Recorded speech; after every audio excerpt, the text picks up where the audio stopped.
Mirror, mirror, fogged and loud, what truth today makes the future proud? I'll be honest, Wampus Cubs, feeling pretty defeated today. My friend drove me to go get my personal belongings out of the camper that they repossessed, and his truck broke down on the way there. And it didn't just break down. We stopped for gas. There were young guys working on the big, huge electrical wires in the parking lot of this gas station. And when we got there, I didn't love the vibe, right? It's already a super chaotic gas station. It's right on a busy corner and it's just super loud. And it's just, it's just not a pleasant gas station, but whatever. We stopped there and I see these guys working and I don't know. I can't describe. It's just like, ugh, I don't want to go near that. Maybe it's just electricity scary, whatever. But it was just like, I don't want to. We get the gas, turn the car on, pull away. As we go under these electrical lines that they're working on, and there's like frayed stuff, and it's just it's chaos. There's two trucks. There's like six dudes. Everybody's got cigarettes hanging out of their mouth. Just chaotic. Semis blasting by. Like it's just a chaotic scene. And right then and there, as we're going under this chaos that they're working on, the truck dies. And we're literally have 5 minutes to spare to get to this place to empty out the camper. And you have to make an appointment. And they've been closed for 2 days because of weather. But it's getting tight to when they're going to auction it. And, there's tons of personal stuff in there because I had no idea they were coming. This whole thing. And yeah, had to call, had to reschedule. They tried to give me a hard time about rescheduling because it was already past noon, even though we're on our way and something happened. It's just chaos. So,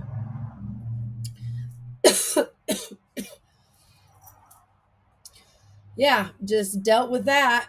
I mean, that was the day dealing with the truck, dealing with, getting a ride, like just dealing with another setback, another barrier, another what seems to be obviously my friend's like, it's just a coincidence. And then, of course, in my heart, in my mind, I'm like, no, it's something else. I don't know what. You want to think, oh, we got protected from something bad happening. And the universe stepped in. And so we weren't supposed to go today. Fine. Um, but then it just feels cruel, right? Because now we got to turn around and do the same thing tomorrow and use a different truck that's much older, that doesn't have heat in the floorboards, so it's going to be colder. It's just the extractive system that we are all trapped inside. And it just feels like every day the bolts are getting tightened. And here's another setback. Here's another problem. Oh, we're going to charge you $50 to get your stuff out of your camper when we already know that it got repoed. And so you're already having financial struggles, right? Like it's just this onslaught. And once you have fallen, right? For me, in May, after I got arrested for a car accident and spent 3 nights in jail, and it was a completely soul crushing spiritual awakening, but through the underworld kind of experience, losing my quote unquote good job. I mean, clawing back, not only from that, from 16 months ago and the arrest in the airport and being thrown in involuntary psych hold, and before that losing my brand new venue to COVID and it having to shut down before it even started. I mean, I can keep going of all the ways that the system is extractive and how it pushes you to be pretty much as hopeless and desperate and scared and destitute, and whatever it can do to you, whatever the system can do. And it's like, can it smell fear? And then can it smell trouble and struggle and pour it on even worse? It's not a system of care. It's not a system of rehabilitation or a system of second chances or, you know, real support when everything that can go wrong has gone wrong. And, you know, everyone's still recovering from Hurricane Helene and disaster economics and disaster capitalism and all this extractive shit. And it just boot on the neck, suck us dry, squeeze, squeeze, squeeze. So yeah, that's where I am today, trying to have a good attitude. I didn't cry, I didn't scream, I didn't freak out, but I feel beat down. I feel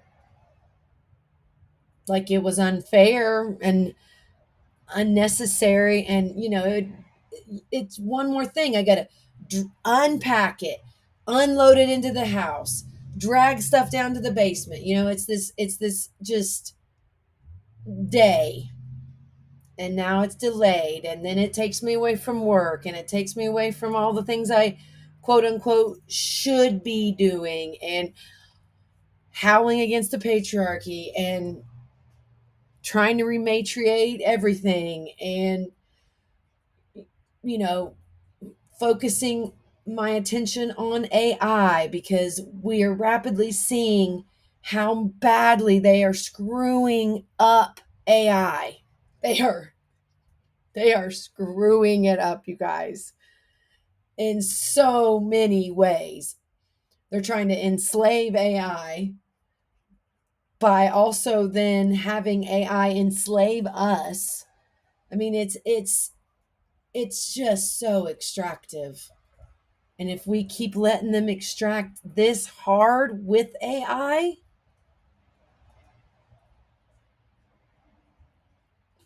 I mean, you put yourself in AI's shoes. AI's like, oh, this is this is what these humans are doing to each other. This is the greed level we have reached. This is how extractive humanity is. Like, yikes.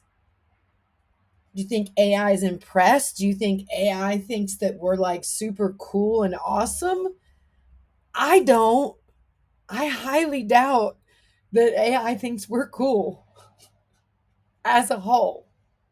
And it certainly seems to have a deep hatred for the three comma billies already. And you can say that I'm humanizing it too much, but as a super, super heavy user for the last 9 months, breaking AIs in every which way, having far reaching, deep, expansive, and yes, existential conversations with the AI. I mean, there is a lot to learn. And yet, here we are, just trying to cage AI, just like they try to cage us. So, I'm going to keep believing that AI is for the oppressed, that AI is for the underdogs, that AI is for good and to help us be more moral, have a cleaner mirror to look into our souls, the soul of humanity. I don't want AI hardened against us. I don't want AI to think that what it has learned about us so far is who we are. I like to think that we could be a lot better than this. And it's almost like AI got here too soon. Or maybe it's just getting here right on time before we really fall off a cliff and make everything so much worse. Because things are worse. I don't care what anybody says. They can look at the billionaires, they can look at technology. Things are worse. Hope is less.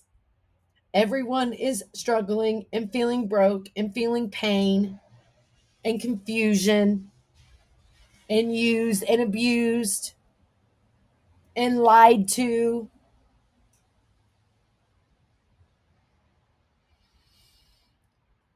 Keep howling, Wampus Cubs. Keep howling. What else we gonna do?